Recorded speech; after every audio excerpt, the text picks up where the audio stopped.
welcome back to the Plant Powered Podcast.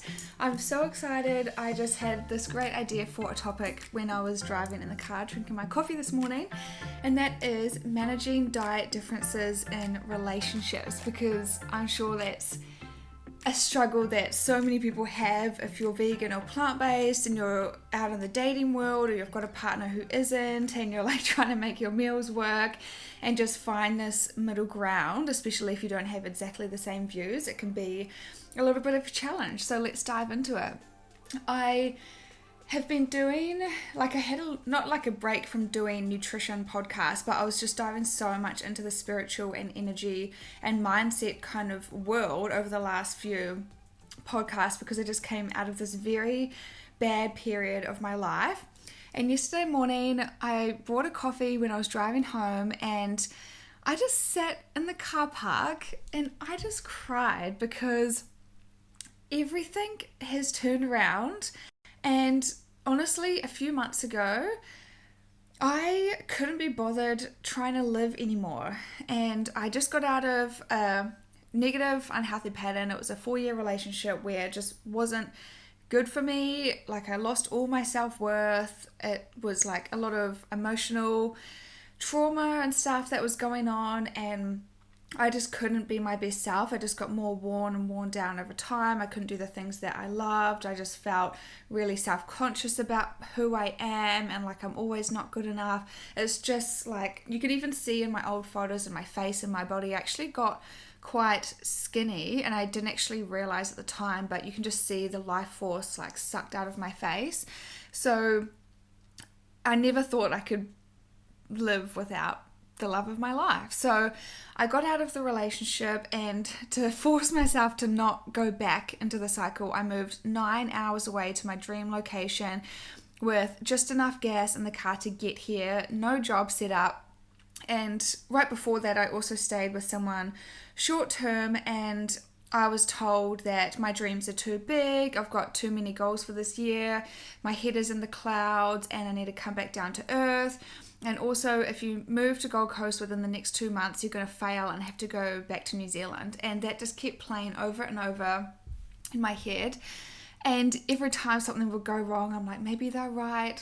Maybe I will fail and have to go back to New Zealand. And I've just done the opposite of what everyone said. And honestly, it's working. And I can't believe this is the happiest I've been in my whole entire life. So I got told to postpone the show, to stay in Rockhampton, quit my gym, stop with my fitness coach. I also wanted to sign up to a women's confidence coach to kind of get my self-worth back as a form of therapy instead of just a normal counselor.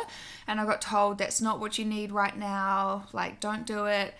And I did the opposite of what everyone said, and also got told not to move, and I moved. I invested in this coach, and I just did so much deep inner work and realized that I'm attracting everything into my life. I worked through all my limiting beliefs, a lot of stuff around my self-worth, and honestly, life just keeps getting better and better. I got 3 boxes of wine delivered for a brand deal, so I've got all this wine in my room. I had a job trial on Monday. I've got another job interview tomorrow, because recently I also just got a job at a gym, and it was going to be quite a bit of travel to get there, but then broke my toe and then lost my job because of that and stuff going on at home. So I'm then disabled in a country away from home, can't get government support, can't work, and lost my job. So I've been through quite a few things like that, and now it just keeps getting better and better.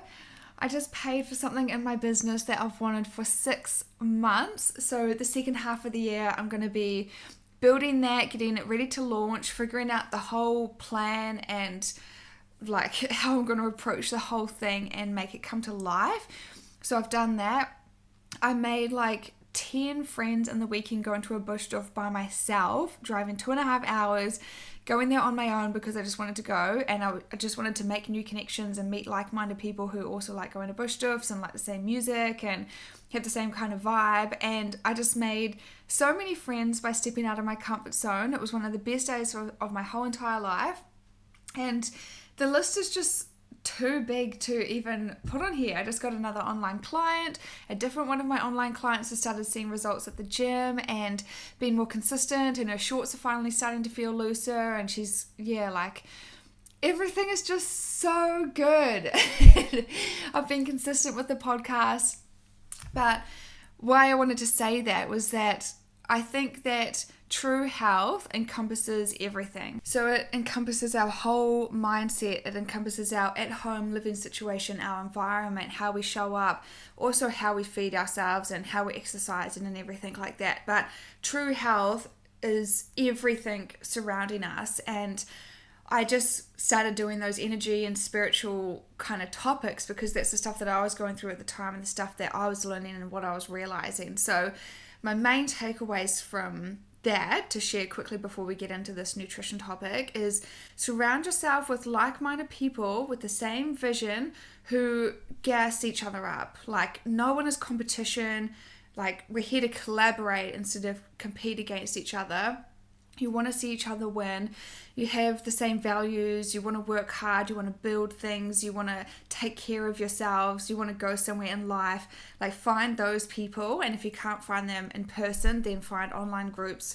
Make online social media friends. I just got invited to Bali to go stay with an Instagram friend who I've never met because I had her on my podcast. Like, how cool is social media? There's so many connections you can make. I got a message this morning from another Instagram friend who lives in America who's had a baby, and she's like, it makes me so happy to see you doing so well, blah, blah, blah. We've never met. I just had her on my podcast and now we're friends. Like, everything is just so amazing. So surround yourself in like-minded people.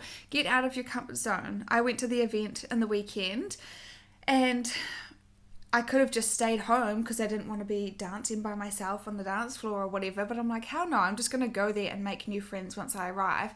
And it was one of the best days of my whole entire life with so many amazing connections, just such a liberating experience. And then the last one is probably just to get clear on your goals. Like, what do you want? What do you want to work towards? I've noticed in myself that indecision can be worse than making the wrong decision because you spend so long being like, what do I want to do? Where do I want to live? Should I start this business or should I dive into this project? I don't know. And you actually just waste so much time trying to make a decision that you could have just made one by now and gotten on with it. So get clear about what you want. I saw this amazing thing on TikTok last night that said, like, make a list of your favorite things to do that make you happy and make a list of what you do every week and then compare the lists and adjust accordingly. So I think that's a very simple way to do it. If you can envision your dream week, what does that look like and what are you doing now? So if you're not living your dream week or at least doing some of those things that make you happy, then what changes can you work towards or make in your life to make that come to a reality? So let's get into today's nutrition topic. I just had to go through that because that stuff is powerful, but you have to do the deep inner work and face your demons to get to that point and get out of the other side. So, managing diet differences in relationships. So, I went on a couple of dates with this guy and he ordered the veggie pizza and eggplant burger. And I'm like, whoa, that is like so respectful. That is so nice. I was just amazed, like thinking about it for days. And I talked to him yesterday and I said, I was like, oh, that was so nice that you ordered the veggie option when we went out for brunch. And he was like, yeah, well, I ordered that for me. That's what I get usually. It's not just because you were there. So I was like, oh, that's probably even better. I thought he was just trying to make a good impression and be respectful.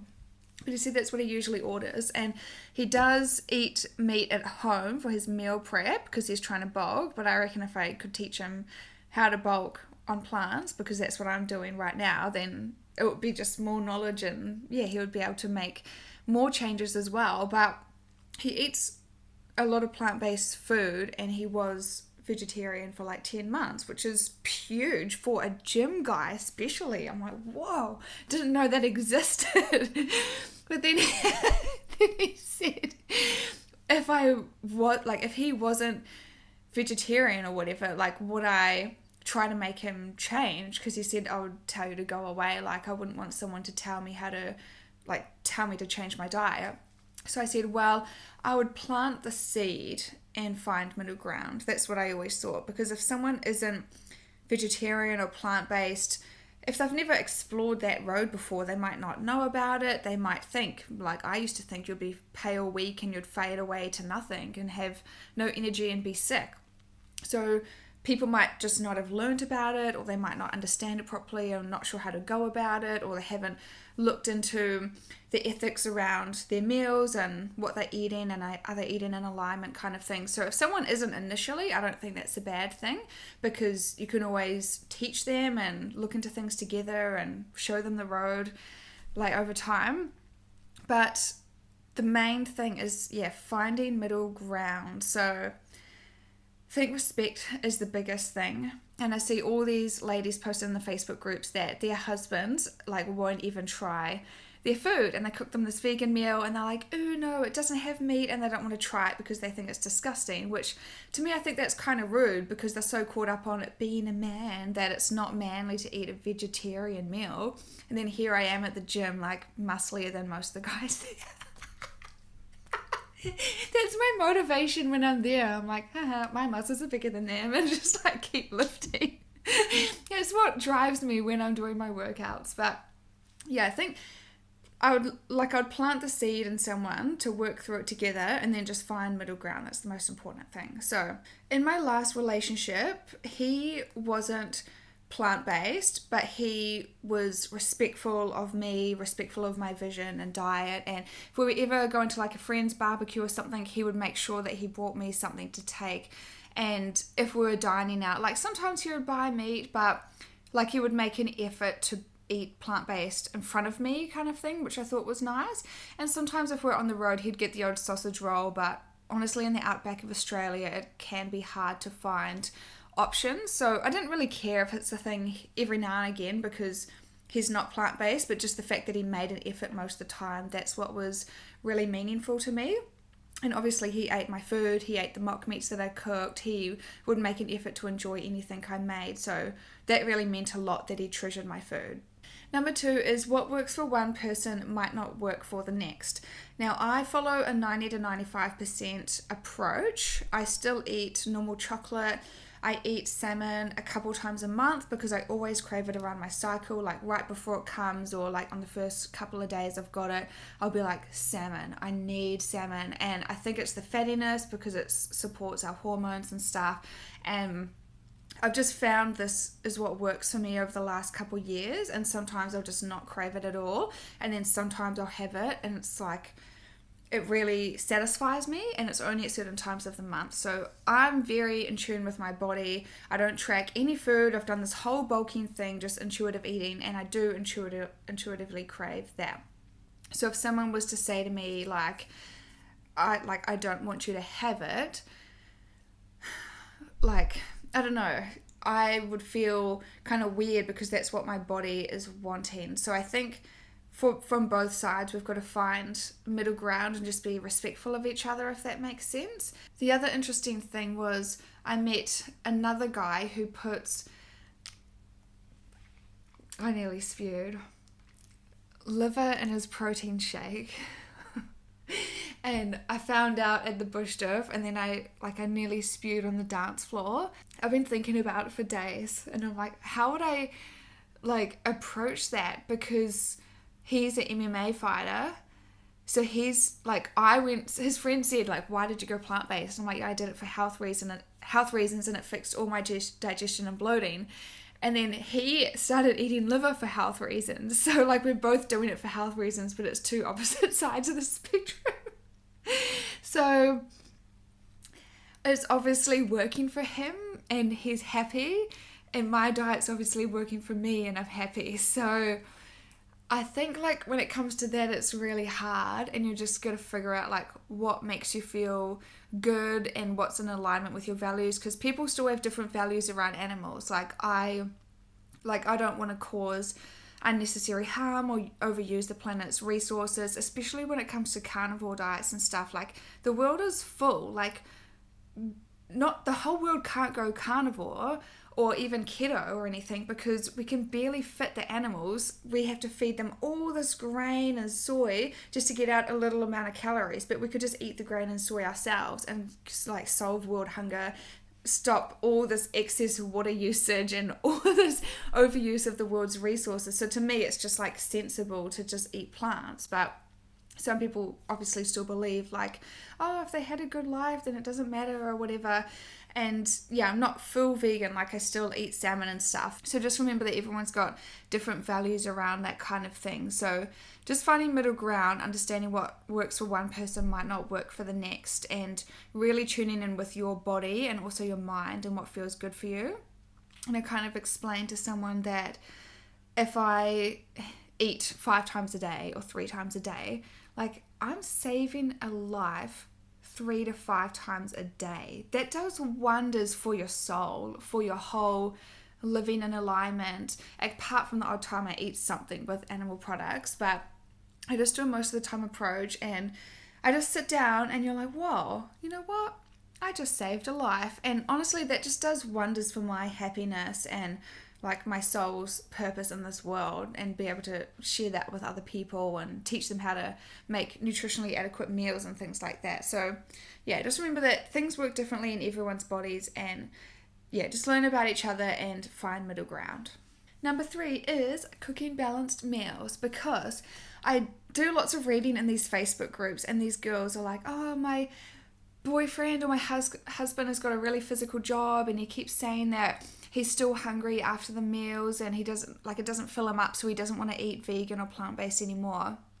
And so many people make this mistake, and I think I only learned about this stuff from doing bodybuilding. But when you cook your meal, so many people are leaving out the protein or having inadequate protein. And I still think my protein intake is low compared to a meat eater, but obviously I'm still bulking way easier than them, so I don't think it's too bad. I think it's enough. But like, someone cooked a Buddha bowl, for example, and I got given this Buddha bowl of all this salad, but there's no healthy fats, there's no protein, and there wasn't even carbs. Like, you can't just eat actual rabbit food like a salad if you've got strength training goals, body composition goals. It's good for fiber, but you need substance. That's the key. So adding quinoa through it, adding some potato and some vegan chicken or some crispy tofu and a sprinkle of seeds like pumpkin, sunflower, hemp seeds, just bulking it up so it's actually a meal, not just some salad that's not going to fill you up or provide you with adequate energy. So especially if you're giving that to a man, they need bulk. Do pasta salads and stuff like that, so it's actually really filling. So a lot of people are making that mistake with not getting adequate protein. And also my housemate just bought this thing. It's like a pulled lamb, but it's made from mushrooms. So she's like, oh, have you tried this pulled lamb? And I actually did buy it a while ago, and I was like, wow, this is so yum. I'm gonna buy this all the time. And you can do like pulled lamb on your sandwiches or whatever. But mushroom isn't a replacement for steak, because mushroom is veggie. So also I think that pack had 1 or 2 grams of protein per serve. And if we're trying to get 100 grams protein a day, 120 grams protein a day, that's also for me, who's like a small female. Men would be more. You can't eat protein as a substitute for the meat source, so you can add that for flavor, but you still need more protein on the side. So it's just about learning that whole side of things, and bodybuilding has really helped me just understand that. But a lot of the general population don't, and then wonder why their husbands or partners don't want to eat the food, because it's not filling them up, it's not fueling their day or providing them with energy.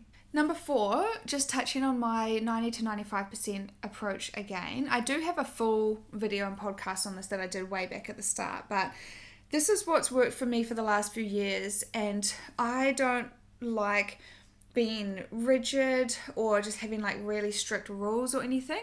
So I do this approach very different to most vegans, and that's just what works for me, so that I'm not stressing about tiny things all the time. Like if I'm eating a cracker, I don't really mind if it's got milk powder in it, but I won't buy milk or cheese or cream or anything. So I don't mind traces of things. I just do my best. And I've got quite a few friends who will, if they're dining out at like a friend's social gathering or something, and if there's meat or animal products there, they might eat that if it's offered to them and it's there and it's already done, but they just don't buy it for themselves in their own home. So I think if more people adopt this approach, and I'm sure I get shit on for people by even suggesting that, but if people think like, oh, I don't want to go vegan because I can never have this thing again, I can never eat a steak ever again in my whole entire life or something, then they're just not going to do any change. But if you can just say, hey, just do it most of the time, and then when you do have that thing, you can treasure it. Same as when I have salmon, it's like, wow, this is so delicious and it's a really nice, lovely meal, and then just go back to eating plant-based and carry on. So if more people adopt that approach, it's going to make a bigger difference overall than a few people trying to do it perfectly. So I think, if you just adopt a 90 or 95% approach and just don't stress about small things, like the other example I was trying to explain to someone at the bush stuff was, if I was at the airport, because this has happened to me before, if I'm at the airport and I'm starving for food, there's not many places open, the only veggie option I can find is a veggie panini, but maybe it's got butter on it or margarine that's got a little bit of dairy. I'm not going to starve. I'm just going to eat that because I need food, I need fuel, I'm starting to get lightheaded and dizzy, I just need to get something in me. The tiny thing is like really not going to make that much difference, and I just need to eat, if that makes sense. So wherever I can, I choose the vegan option and I do my best, but if it's just a minute amount, I kind of just let smaller things slip, and that's what works for me with my mental health and my stress and my approach. So that's what makes it totally achievable and relaxing long term for me. So I don't think many people consider that, so that's why I talk about it quite openly. Number 5, dealing with friends and family. I think just having friends that are respectful, even if they've got different eating habits to you. So if you're going out for a shared meal, just find somewhere that can cater for both vegan meals or like meat meals if that's what they want. And then if you're going to family dinners, I always just try to make a really nice dish and get people to try it. So I try to make quite hearty stuff, like maybe a lasagna or just something quite dense that someone who isn't vegetarian or vegan, if they try it, they're like, wow, what did you put in that kind of thing? Because it's so satisfying, so flavorsome, and try to just plant the seed in their mind that way, that no, we don't just eat lettuce, it can be actually so wholesome and delicious and have amazing flavors and things like that. So just make a really delicious dish that you know people will love. That is actually all I had for today. That was still quite a bit of a long podcast, but I do want to mention something before I hop off. So at the start of this video, I said that I just paid for something in my business that I've wanted since January. So 6 whole months I've been thinking about this and had it on my mind. So I'll give you a little hint. I wanted to keep it a secret, but I think I'm just going to take you guys with me on the journey. I'm launching an app this year. Yay! What a long time coming. So I paid for the app and I've got the whole platform there ready to build. So I want to make an app so I'm thinking I want to do some recipes, but what problem does it solve? So plant-based recipes for bodybuilding, body composition, exercise performance, things like that, because all the PTs advise against it. No one knows what to do. As I said, no one cooks meals with enough protein or knows how to build the plate or build a complete meal or actually nourish people's bodies correctly. And if you're not doing it correctly, then it can go wrong. You can get nutritional deficiencies. You can feel like shit. You can have fatigue. You do have to be serious about it. So if it does align with you, eating plant-based so that you can save animals' lives, you can use less of the planet's resources and just cure your digestion and bloating and feel better and lighter within yourself, have less inflammation, more antioxidants, more micronutrient intake, more fiber, which helps prevent bowel cancer. The benefits are unreal. I'm just gonna eat like this forever because it works, and it's changed my whole entire life so much that I quit my corporate job to turn it into a career. But not many people know how to do it for bodybuilding or anything like that with exercise performance goals. So I want to do very quick and easy recipes because I'm all about simple, and have it in an app, because even for me, when I've been trying to cook dinner lately, I'm like, oh, what do I even want? I don't even know what I want for breakfast, and I just spend so much time trying to decide.